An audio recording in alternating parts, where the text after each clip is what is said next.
there was a balance there, and a lot of the reflection came off of the ice.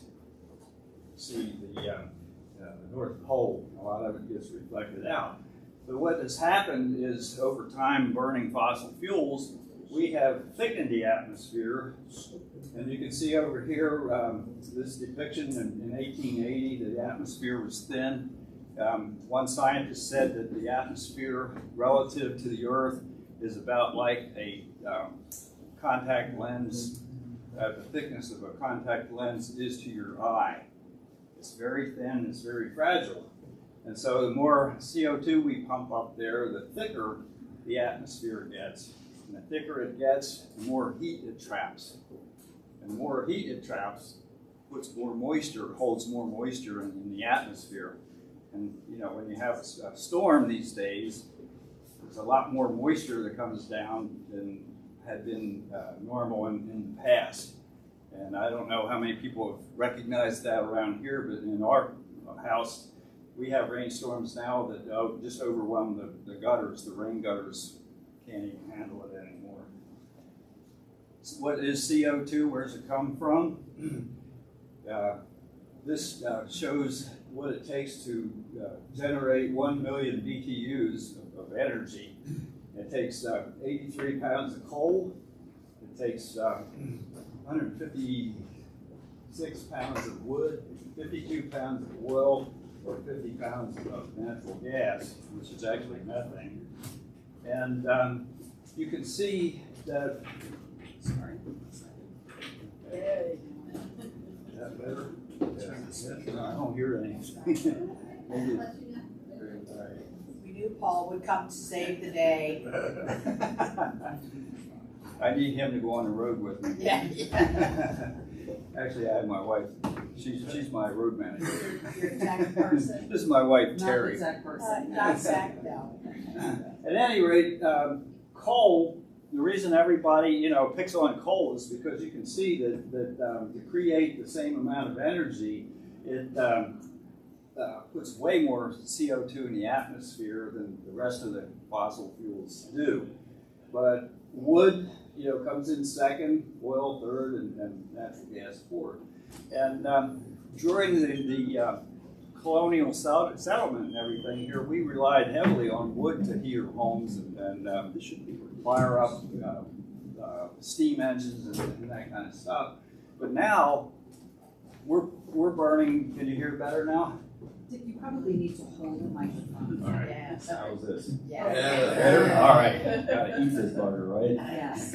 Yeah. So anyway, these days they're burning, close to half of the Amazon rainforest now. And if you look, not only in our west, of all the wildfires that we're having these days, and I'll show you some of this in a minute, but there's wildfires all over the world, in Siberia, France, Germany, in Asia, all over the world. So all these wildfires are putting more CO2 up there, which is not necessarily a human activity, but a lot of it is caused by lightning strikes. Some of it is actually caused by people that shouldn't be camping out in the woods because they don't know how to manage a fire.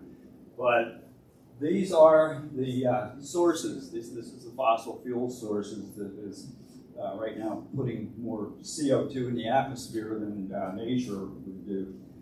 And here again, these are what they are: carbon dioxide, methane, ozone, nitrous oxide, and water vapor. Whoops, the wrong way. Now, I'm going to do something here. I've put a handout on the table for anybody that is concerned about this. But a lot of people say that it's not burning fossil fuels that is not what is causing climate change. There's scientific proof that it is. And here is, I'm going to try to explain this, but it's very complicated, so that's why I brought the handouts. If you really want to know, I don't have time to go deep into the weeds on this. But there are 3 carbon elements, C12, 13, and 14. And 14 is the stuff that people look at to carbon date, like dinosaur bones and things like that. It's radioactive and it decays. And one of the signature points with fossil fuels is they're using dinosaur, like ancient carbon, and it's depleted of its 14 already. So they can tell by analyzing the isotopes that it is coming from fossil fuels because it lacks C14 and it changes the ratio of C12 to C13. That's all I'm going to say about it. If you want to see it and read about it, it's back there in a handout. But right now we know that we're putting 162 million tons of CO2 in the atmosphere every 24 hours. We know that, we measure it. And you've probably seen this chart in the past. When I first started out doing this 13 years ago, CO2 was up at about 320, 340 parts per million, and we were having heart attacks over it being that high. Right now it's 417. This past May we hit 420. And, 19 of the last 20 hottest years have been since 2002. And the hottest of all has been in the last 7 years. So it just keeps getting hotter. Atmospheric carbon right now, as I said, is 417 parts per million. And that's the highest in 4 million years. 4 million years. And it's 137 parts above the pre-industrial level. And here again in May, this May we hit a one-day spike of 420 parts per million. But NOAA says that, and we'll have the definitive figures around February, but they think it's going to average out at 420 for the year 2022. Here's a chart. This is decades, and this is global. And here again, you can see how the further toward today you get, the higher it gets. And look at the jump from the 1990s to the 2010s. And the 2020s aren't on this particular slide. And this is another example of the same thing. And you can see back like from 1880 up to about 1930, all the blue lines were when temperatures were cool.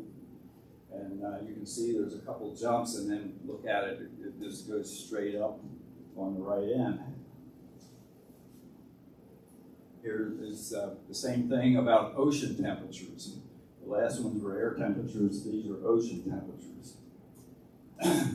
What advanced technologies, when I first got into this, there were not very many technologies of measuring climate. One of the ways they got ocean temperatures were cargo ships coming across the ocean would actually put a thermometer in the water, pull it out, read it, and send it to NOAA. Now we have much more advanced technology. This is the actual thing at the laboratory in Mauna Loa, Hawaii, that measures, and it's called a non-dispersive infrared analyzer. Don't you love that? Any engineers here in the room? All right. This is what where they get the measurements that creates all the charts that you just saw.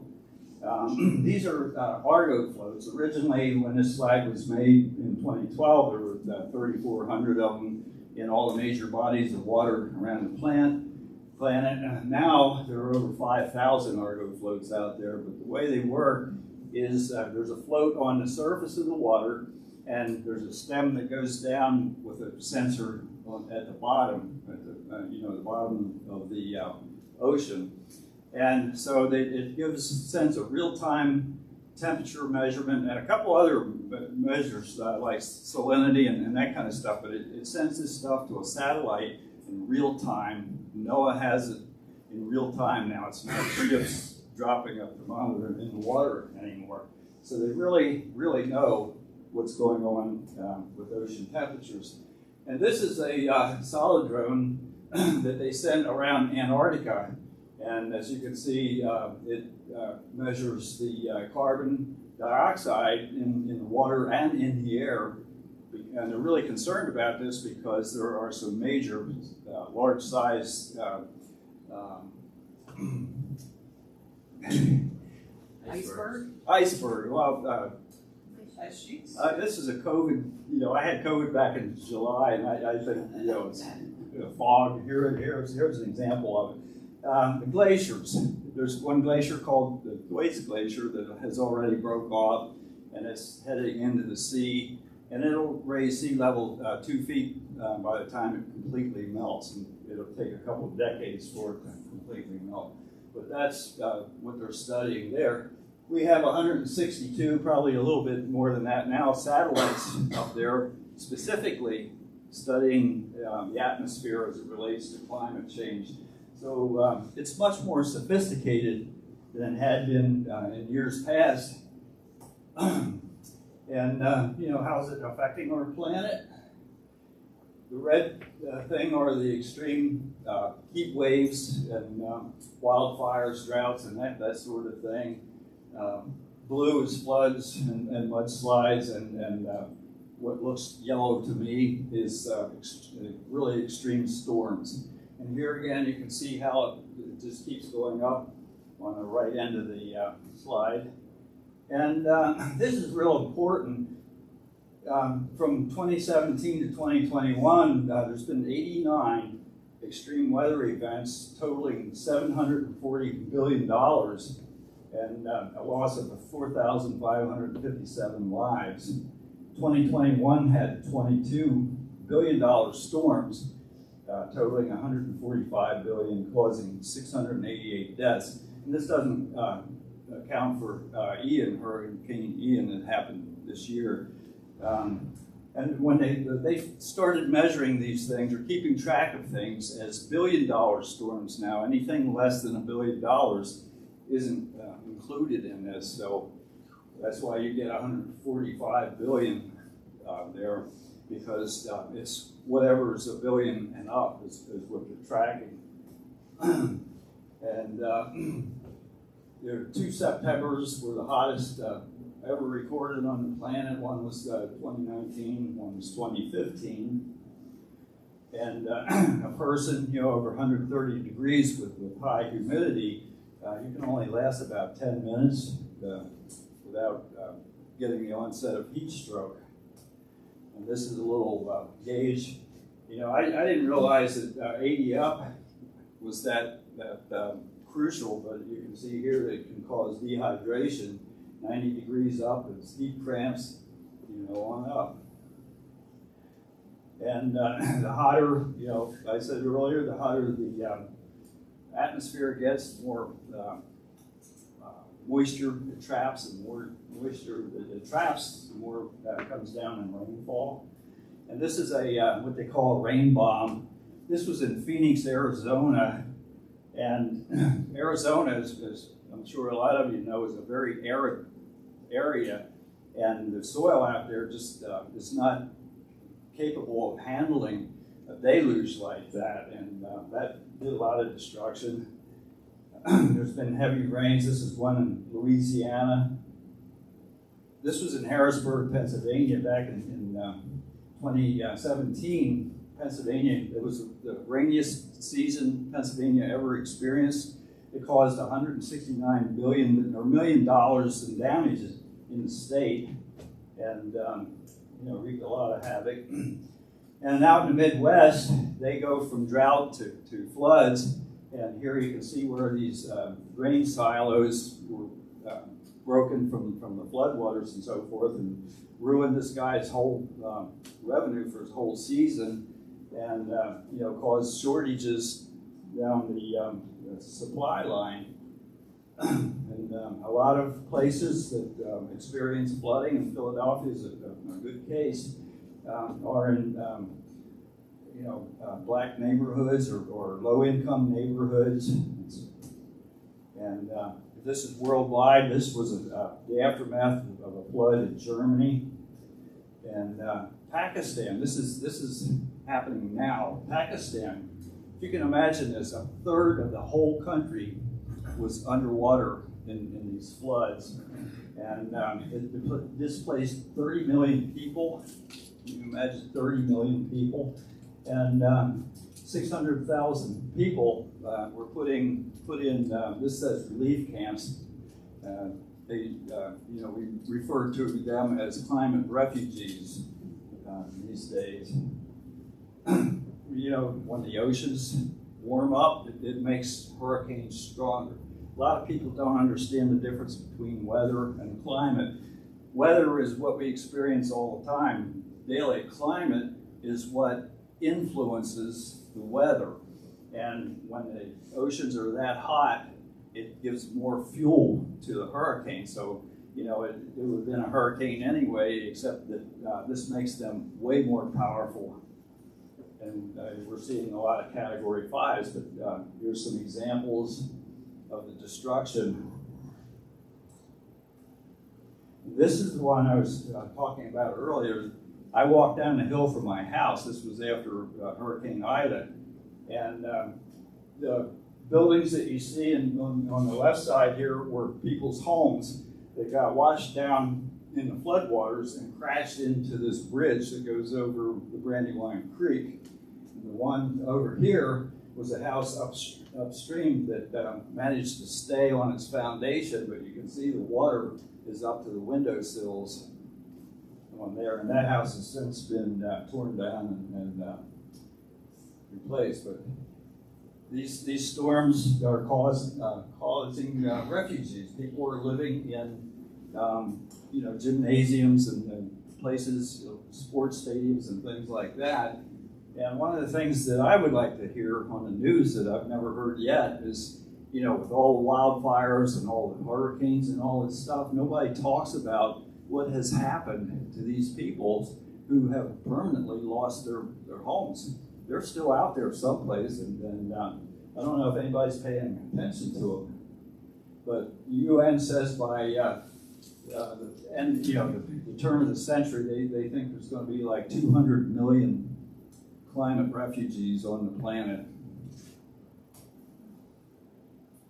Ice melt. This is what historically the Arctic looked like.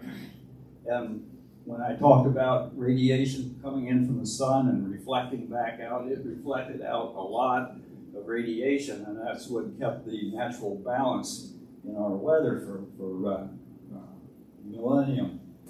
And as it melts, it opens up blue water, and that blue water absorbs what used to get bounced back out into space.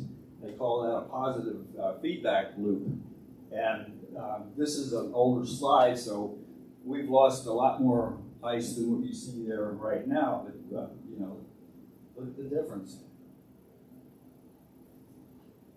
And according to NOAA, we lost about 2 trillion tons of ice in a 5-year period from 2003 to 2008. That's an average of 400 billion tons a year. Can you imagine that? And they say 12,500 tons of water running into our oceans every single second. This is a schematic that I do a lot with the Delaware Valley Regional Planning Commission, and this came from a report that they did. And you can see this is based on sea level being rising 20 feet, which is the long-term projection. That's what they project is going to happen at around the year 2100. But you can see where I-95 and the Philadelphia airport will be underwater. On the Jersey side, 295 will be underwater. Amtrak train tracks will be underwater. And that's just here. It's like that all the way down the East Coast, all the way to Florida. And the Planning Commission, the airport right now, Philadelphia airport right now, on high tide, full moon, gets 3 inches of water because the tide backs up the Delaware River, and they can't take off or land when that happens. And so right now they're trying to come up with enough money to elevate the runways, And the same with PennDOT with I-95. They're trying to come up with enough money to just gradually elevate those highways to get them above the water level that they're expecting. Now this is Lake Powell. My wife and I were out there 5 years ago, and we were in a boat, and we were down. The water level had dropped enough that we could see what they call the bathtub ring in here, and it has dropped way down from when we were out there. They say it's only about 28% full right now, and that's going to affect 40 million people as far as water availability is concerned. But it also, there's a hydroelectric dam there, and it's right now really close to that dam or that hydroelectric plant stopping. And if it does, it's going to cut off electricity for all these states: Utah, Colorado, New Mexico, Arizona, Nevada, and Nebraska.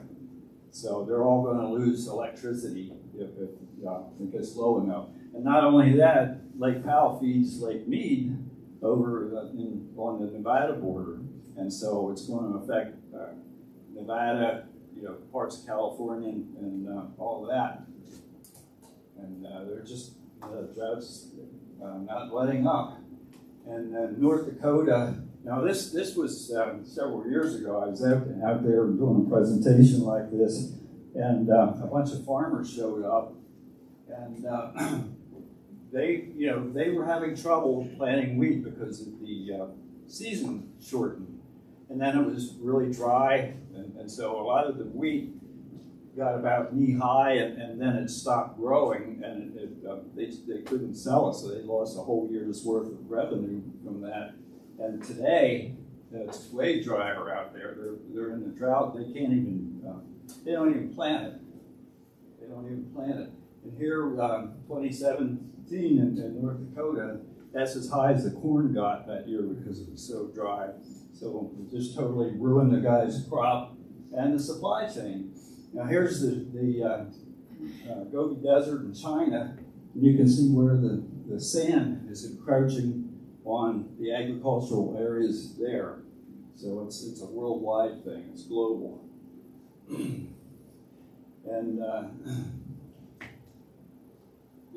the hot, dry seasons that we're having now really exacerbate wildfires. This is Burbank.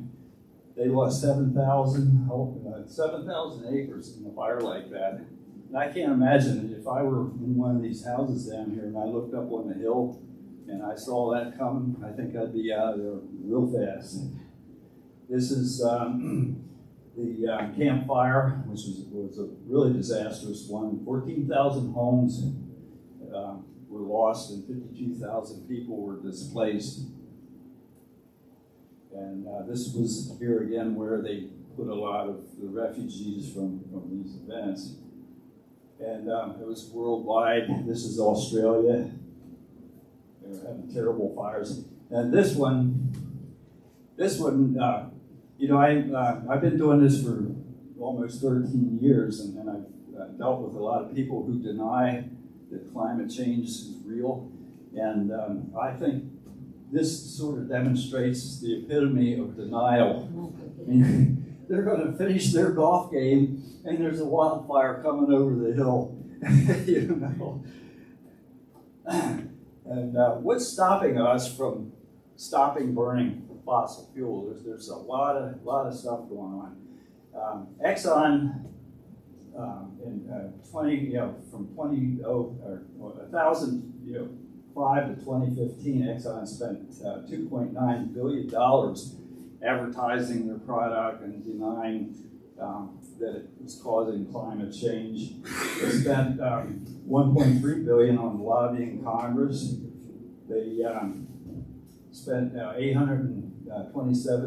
almost $828 million on campaign contributions to politicians.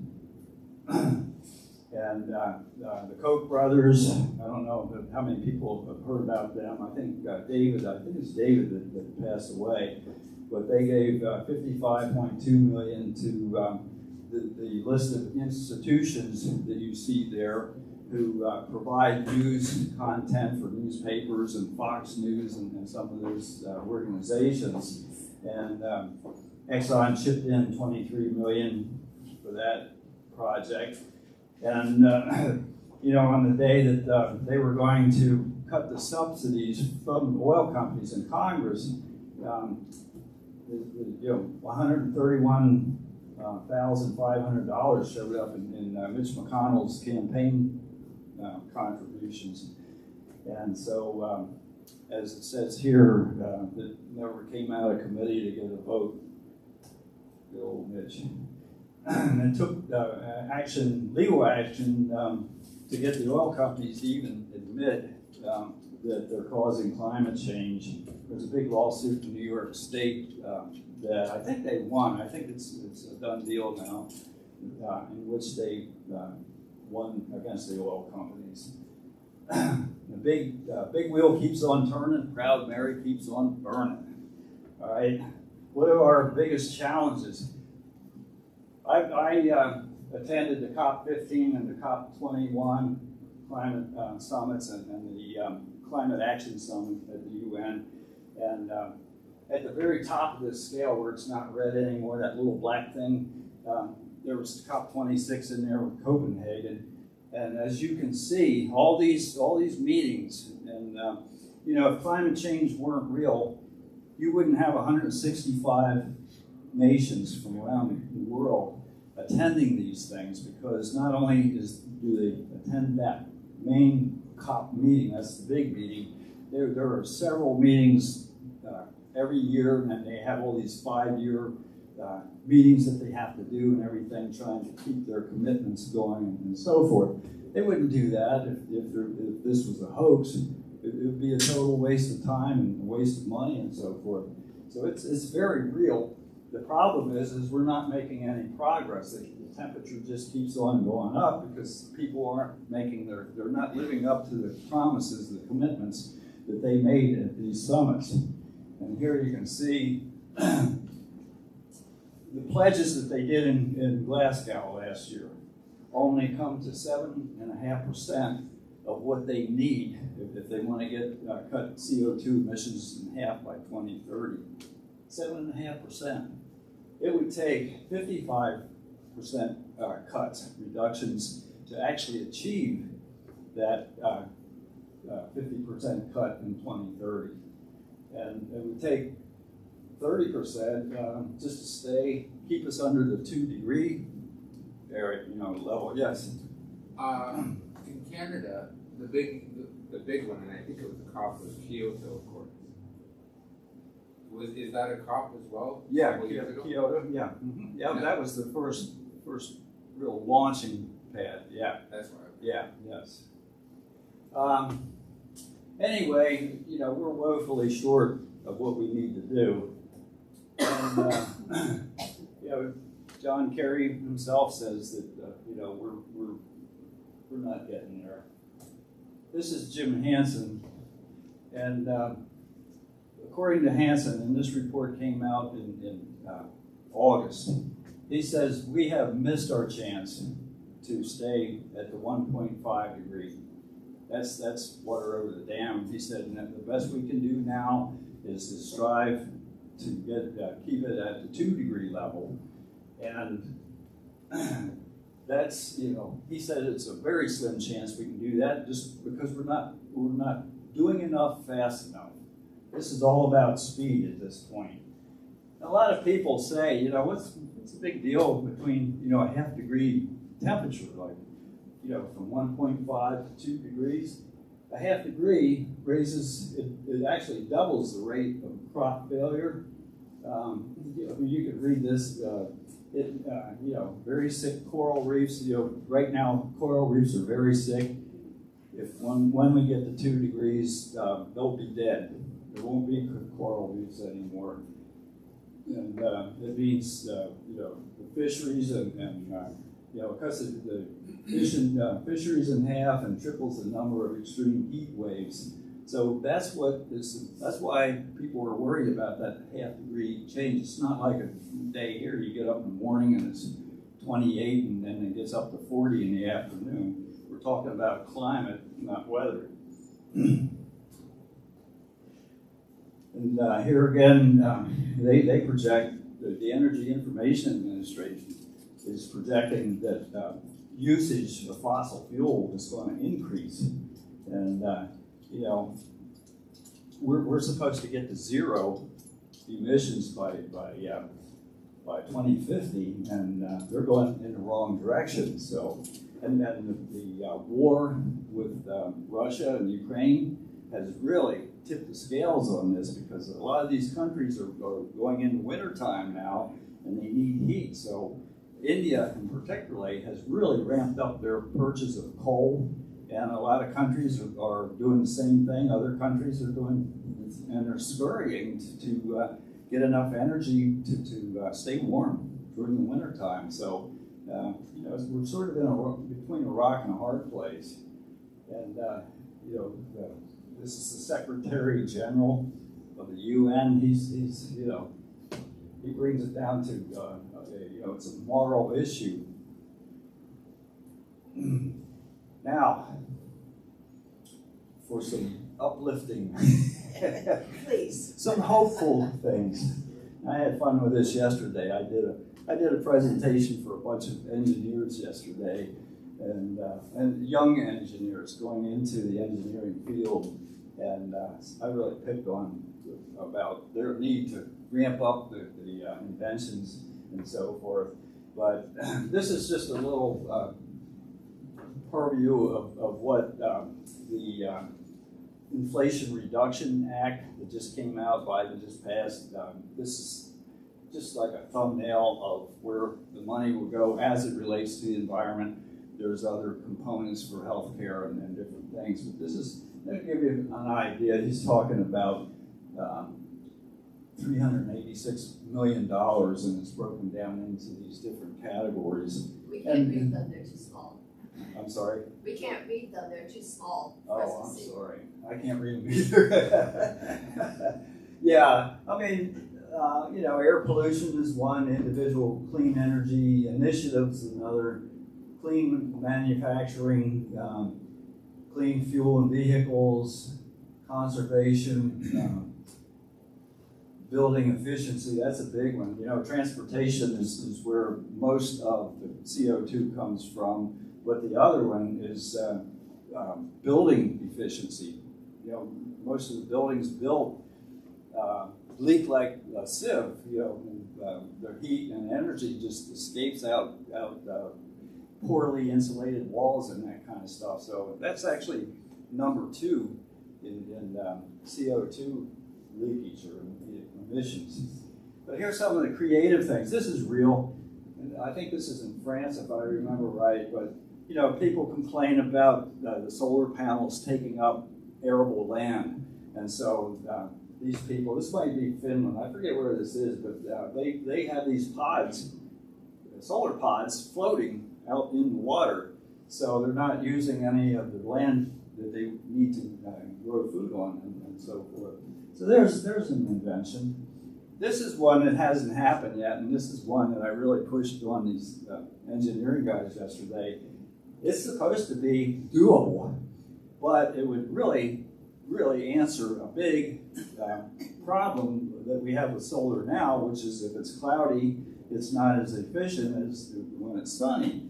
So they're proposing putting an apparatus like this in outer space, and it beams the energy down to a receiver on the ground. So it's never cloudy up there. So this thing is very efficient at providing consistent electricity all the time. And you know, I hope they get that up there, because that would be a real lifesaver. And one of the problems that we have now with the grid, the national grid, is with solar, if it's cloudy, you don't get as much electricity, and you know, they don't have the storage capacity in batteries yet to hold all of that and feed it to the grid. Well, now, you know, somebody has come up with the answer. You know, they have these kinetic systems that can store all that electric and just feed it consistently to the power grid. And so we've answered that problem. They're not up, you know, they have to produce them and get them out there yet, but that's going to happen. Biden just gave $2 billion to upgrade the grid, the national grid. And I think there's an opportunity in there for engineers to invent new, more efficient parts for these grid systems. But you know, this is hopeful. This is a really interesting thing. It's kind of weird, but it works, and it's working in France right now. But these cranes, there's 6 cranes up there, and they have a turbine in the middle on the shaft that holds it up, and they have a load of bricks up there, and they drop the bricks, and there's like a counterweight on the other side, and as the bricks comes down, the counterweight goes up, and it spins a turbine in that tower. And then there's 6 arms out there, and so they're always working in tandem to each other all the time, and they consistently generate electricity. I mean, it looks like, you know, it doesn't look all that great, but people complain about windmills, but it works, you know. And one of the big things, they're trying to get all the postal trucks electrified, so you have electric vehicles, and let's hope they don't get caught in a flood, right? But that would cut 537 tons of CO2 from the atmosphere just by that. And UPS is already committed to going all electric with their trucks. So these things will get us there. You know, wind power. There's enough wind on the planet to generate 40 times more energy than we actually need. Solutions project, that's something we did in Paris at the Paris conference, where businesses promised money for stuff. We're still looking for the money, but they promised it. Nuclear, you know, when I was at UN, one of our annual meetings, the nuclear industry came in and did a presentation. This is where I got this slide. But they have Generation 4, Generation 5 reactors now that, you know, and they're giving us a sales pitch, so you have to factor that in. But they're saying that they've designed them in a way that they guarantee they won't melt down if they shut down. And one of I think, the best values we have right now, all the old nuclear power plants that we have that are still active, even the ones that aren't active, generated a lot of radioactive fuel rods that are in saltwater tanks, and they're on location at all these nuclear power plants. And those things are lethal for millions of years. And they're telling us that they can take those rods, use them as fuel in these things, and burn them down to nothing. So it would dispose of all this radioactive stuff that we have laying around. So to me, that's a selling point. You know, if it's, you know, if they can do it. This is cool, and this company is in our neighborhood. They're called Momentum Dynamics, and the bus is sitting on a charging station at a stop. And over here you can see the underbelly of the bus has the battery that gets charged, and it's wireless, so you never have to plug the bus in. And there's charging stations like this at all the bus stops. And so this bus can go around a city that's working in Baltimore right now, and it never has to stop to be charged. It's just perpetually being charged. And you know, any place where there's a circular route like that, this would be very beneficial. And you know, I've ridden on electric buses, so they're out there. So I think that's a really amazing invention. This is a battery that's not reliant, and you know, I'm not going to get into the weeds on this, but it's not reliant on precious metals.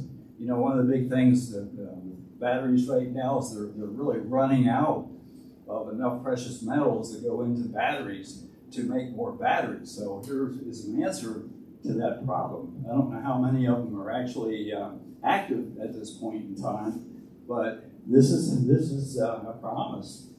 This is geothermal, and if you watch the arrows, the cold water comes from the reactor and goes down underground into where the earth is hotter. It comes back up as hot water, goes over to the exchanger, to the turbine, turns the turbine, providing electricity for the facility, and then the cold water comes back. It's a continuous loop. Westchester University did this. We had a coal-fired power plant on campus that heated the dorms. We got rid of that. It cut the carbon footprint for Westchester, the town of Westchester, by 10,000 tons of carbon per year gone. And it's been working for about 10 years now, I guess, and it's fabulous. And it's absolutely zero carbon emissions. You know, electric cars, this was real early on. This was their little sporting model. I actually took it out to Harrisburg and let the politicians sit in it so they could see that it really exists. And it was really fun to drive. And that's now is all the automakers who are already making EV cars. We'll just have to figure out how to keep them from floodwater, right?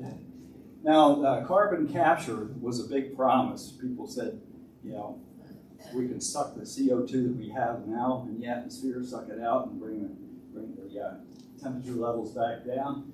And for a while, that was really impractical. It was going to cost trillions of dollars to take a little bit of carbon out of the atmosphere. But apparently, there's an engineering firm that came up with something that actually works and it's not that expensive. So we are making progress. This is the hopeful part here, folks. And we need more engineers like I talked to yesterday coming up with stuff. We can advance ourselves out of this problem through technology and stuff. I really think we can. You know, Al Gore is one. He's been saying that for 20 years that, you know, it's all out there. The technology's here. We just have to have the political will to do it. And I am, you know, really, this raised my hope level because we can actually suck some of that CO2 out and get ourselves back down again. We just need a whole bunch of these, and we need to get them out there. That's hopeful. You know, time is getting short. This is the this was the goal. This was the Paris Agreement goal. We were supposed to get reduce our emissions by 50% by 2030. That's not going to happen, but we still have a chance to get to zero by 2050. And these technologies can really help us out with that. What can you do? You know, we need the chutzpah here. We need the same energy that we did in World War II, because this is a war, but it's a war against humanity, and we really need that kind of energy. We need to talk to your politicians. You know, a lot of politicians, particularly here in Pennsylvania, that think climate change is a hoax and it's fake science and all that. They would be really wrong. You know, sometimes it takes going down to Washington. There for a while we couldn't do that because of COVID, but you know, it's time to put them on the hot seat. They're supposed to be representing the people. They're, you know, one of the words that they hate to hear is public servant, but they are public servants, and you know, we need to show that kind of reaction. We want you to deal with this now, and sometimes you got to put a little skin in the game. I got arrested I got to say there's 2,600 people total for over a week, and at least a third of us that got arrested were clergy. So, you know, and I like to say complacency empowers the perpetrator. You know, it's their future that we have to help save a future for that generation. And we're at the end of the road. There's the can. See the can down there, and there's that's the end of the road. So we got to, we're here, folks. We got to do something about it.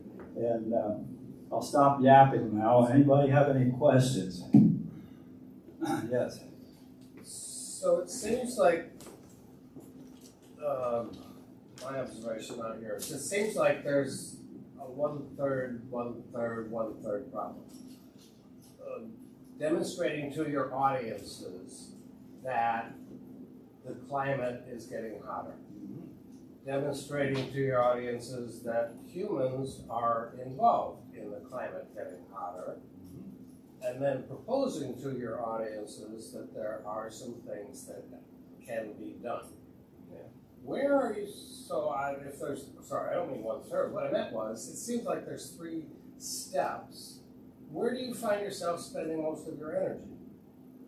Most of my energy, personally? When you are speaking to a group, are we still stuck at things are getting hotter? Well, I was hoping... Deniers, are we still stuck at humans are not really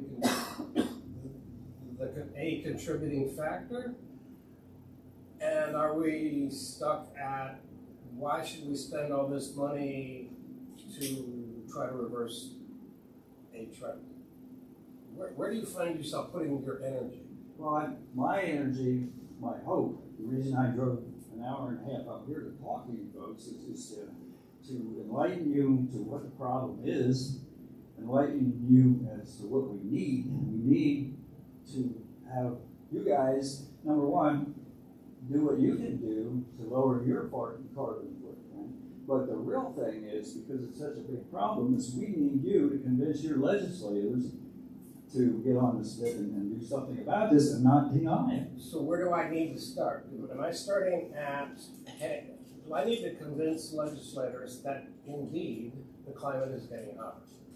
Yes. Well, we're stuck there. Oh, we're not. I don't see any stuck anywhere. I'm not stuck. We're not moving forward. Well, we're not. And that's what I'm trying to get people to understand. We're not moving forward. And it's because people have to get off the chair and get engaged. That's what I'm asking you to do. You understand that? Richard, Yeah. I'm wondering where are the corporations currently? Because some of these technologies, it seems to me that some corporations are getting on board faster than others. I mean, I know we've got the auto industry is finally changing over. I mean, I think California is certainly helping that by declaring you can't have an electric car in whatever 20 years. Right. But the federal government certainly is a major purchaser, as helping on the other side. Our corporations help because for us as consumers or the ordinary person, it is a complicated thing. Are the corporations getting on board? I mean, I know there's a carbon exchange and there's all sorts of other things going on. Where do you see that happening? Yeah, there are some who are getting on board, and there are some who are not. And the ones who are not usually are ones who are predicated to the fossil industry. They're reliant on the fossil industry for the way their businesses work. But there are a lot of other ones, not only corporations but banks. Big investment companies are divesting their money from coal and oil. They're going to end up being a stranded asset pretty soon because they realize that there won't be an economy and there won't be any jobs if we let climate change get bad enough. It will destroy everything. It'll break everything down. Storms, all the different things that have happened will actually break down our infrastructure. And banks will collapse. People see this, and they are doing something. But like I said, there are certain industries that are dragging their feet because they're reliant on the fossil industry. And Google divestment, and you can learn all about what's going on in the financial institutions. Yes. I'm hoping you can help me enlighten my thinking about natural gas. So I feel like about 20 years ago, and the slide that you showed about the different fossil fuels, the relative contributions with emissions, backs this up, that it was okay, well, it's the greenest of the fossil fuels, and you should feel better about having heat from natural gas than oil or coal-fired coal plant, or things like that. But now I'm seeing on the news California is banning gas appliances because of leaks and all these other concerns about the emissions from those gas appliances. So my home has a high efficiency gas furnace and a gas stove and a gas dryer. Is this, and fracking in Pennsylvania, what should we be thinking about with natural gas as sort of part of the problem or part of the solution these days? Does that make sense? Well, it is a part of the problem, and there is a effort going on right now with appliance manufacturers and people like that to come out with heat pumps. Heat pumps will replace some of this. We live in a house, we moved into this house a couple of years ago, and we have gas. We're relying on gas right now too. But the government in the thing that Biden just put out has offered money as rebates. If you convert off of gas reliant products, you can get, I don't know the total breakdown, but I know with electric cars, it's a $7,500 rebate. And so if you convert to heat pumps, you get an incentive, you get some money, tax relief money to convert. And we do plan to do that because gas is methane, basically. Natural gas is methane. And methane is actually 80 times more potent than CO2. It just doesn't last in the atmosphere as long as CO2 does. CO2 is up there for 150 years. Methane dissipates in about 10 years. While it's in the air, it is way more potent than the carbon from gas and so forth. So it's a thing. If we want to survive, we gotta get to zero emissions by 2050 or around 2050, and then what are you gonna do?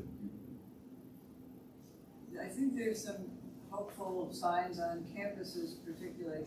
The students seem extra concerned about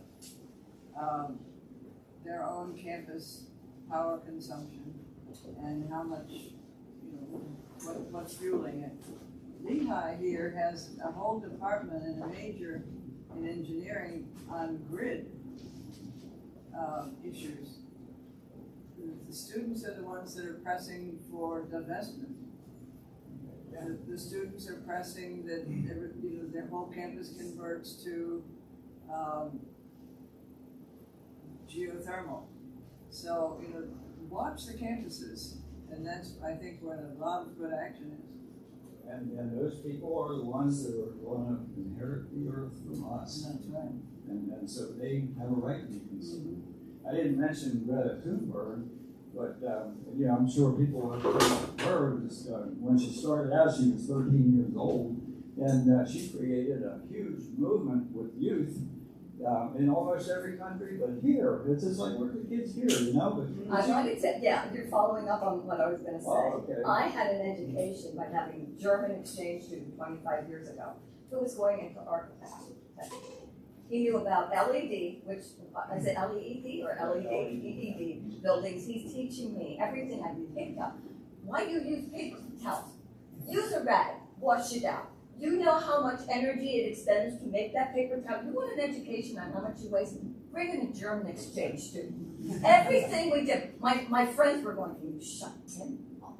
I mean, it was like when they traded in a car. You don't need a new car. That was perfectly okay. You fill the lamps up. I mean, non-stop. We have programs teaching our young children, not just college, but he was from a high school who was so well educated. He would have a fit with his friends. They'd take the packets from McDonald's of ketchup, and they'd take a handful and throw them on the tray. And then they don't use them and throw them away. oh man, did those kids get an education? Oh lordy, and the kid couldn't shut up his mouth about it. And I loved it. It taught me so much about the waste. And it wasn't just, it's wasteful, it's landfill, it creates methane. Do you know how much power it takes to create this stuff? Where do you get your power?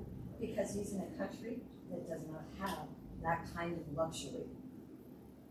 So are we going to educating our young as well as our older? Because they're the ones who are going to be taking up. Well, gee, I'd like to be an architect. I would like to learn this. I'd like to be an engineer. And I work among engineers, and I applaud them. They're the most creative people I've ever met. You know, one of the, I'm speaking for myself here, one of the most irritating things in the world is when you hear something that you don't like, but they're right. That really is irritating. But, you know, like you said, I'm sure they irritated you for a little bit. Yeah, I got used to it. I got better. Yeah, but, you know, it's hard to swallow sometimes. Anyway, I don't know how much time. We're at our limit.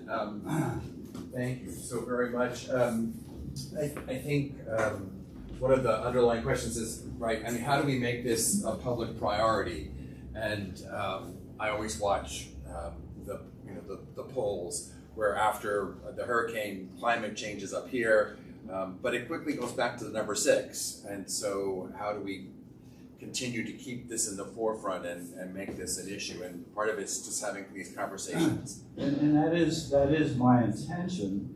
But humans are humans. And that's the thing, you know, the news people have a saying, if it bleeds, it leads.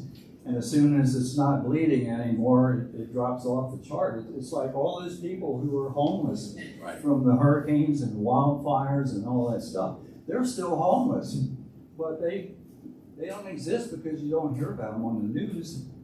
So, you know, and so that is my intention, is just to enlighten people of facts. These are facts.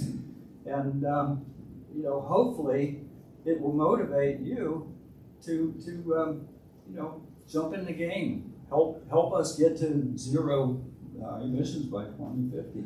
And then maybe you can only do it in small ways, but everything counts. That's why I'm here. One of the hopeful signs, I think, is the percentage of people who didn't believe in climate change 20 years ago versus the percentage now. And certainly we're at a place where at least a majority of us acknowledge that climate change is real. It's just watch the news, right? It's just getting people on board to these changes, some good technologies. So, Richard, thank you very much for being here. And to everyone, we're continuing our climate conversation, our stewardship conversation. So please join us next week. We'll be here, and safe journey to Lancaster today. Thank you. Thank you so much. Don't forget about the handouts. Yep, handouts in the back.